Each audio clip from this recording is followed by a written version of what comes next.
Alors les produits FEAD, eh bien, on a par exemple ici du lait, c'est un des produits phares. Ici on a aussi du riz. Des conserves de légumes, des crèmes dessert, des féculents, des lentilles. C'est extrêmement important. C'est même une aide vitale pour les plus démunis. En France, 4 associations distribuent ces produits fournis par l'Union européenne. Dans son entrepôt lillois, la Banque alimentaire approvisionne 160 associations du Nord. Ici, près de la moitié des denrées provient de ce fonds européen d'aide aux plus démunis. On choisit ces produits et puis on choisit les produits pour 1,2 million. Naturellement, on ne reçoit pas l'argent, on ne dépense pas l'argent, on reçoit directement les produits. Des raviolis, des céréales, de la compote, du fromage fondu, du En sucre tout, poudre et de la farine. une trentaine de produits figurent sur la liste du fonds européen. Comme complément, la farine, de l'huile. Au Resto du Cœur aussi, c'est une partie importante de l'aide distribuée. Une diversité essentielle, un choix de produits étendu, proposé aux bénéficiaires. Et ça vient aussi nous aider à leur offrir un équilibre alimentaire essentiel. Donc ici, on va arriver dans les racks où sont stockés les produits de l'Union européenne. Pour les Restos du Cœur, le fonds européen représente un repas sur 4.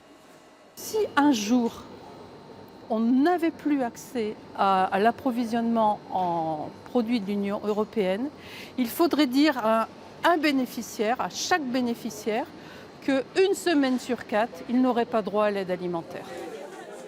Lors des distributions, les produits de l'aide européenne sont signalés aux bénéficiaires.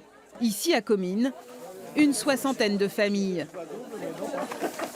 Contrairement aux invendus donnés par les supermarchés, les dotations de l'Europe peuvent se garder plusieurs mois. Moi, il y a à peine arrivé le milieu du mois que j'ai plus rien, quoi. On a du lait, c'est tout ce on dépense pas entre deux, quoi. Et c'est tout ce qu'on a chez nous. Les conserves, tout ça, au moins quand on n'a rien à manger, on a des conserves, hein. C'est déjà pas mal. Hein. En tout, les dons européens représentent plus du tiers de l'aide alimentaire dans le Nord et le Pas-de-Calais. Pour le Secours populaire, c'est même 70% des denrées distribuées. Aujourd'hui, les associations s'inquiètent. L'aide alimentaire doit être intégrée dans un fonds social européen plus général. Un paquet global, hein, on nous dit, et on dit à l'État, vous faites ce que vous voulez avec.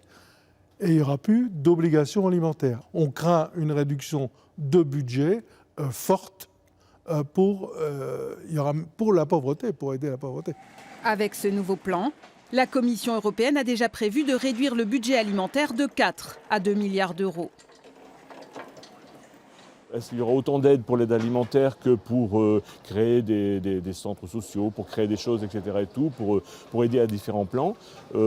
Ça risque finalement d'être au même niveau que les autres ou même d'être à un sous-niveau, dont peut-être quelque part, même à terme, peut-être de disparaître.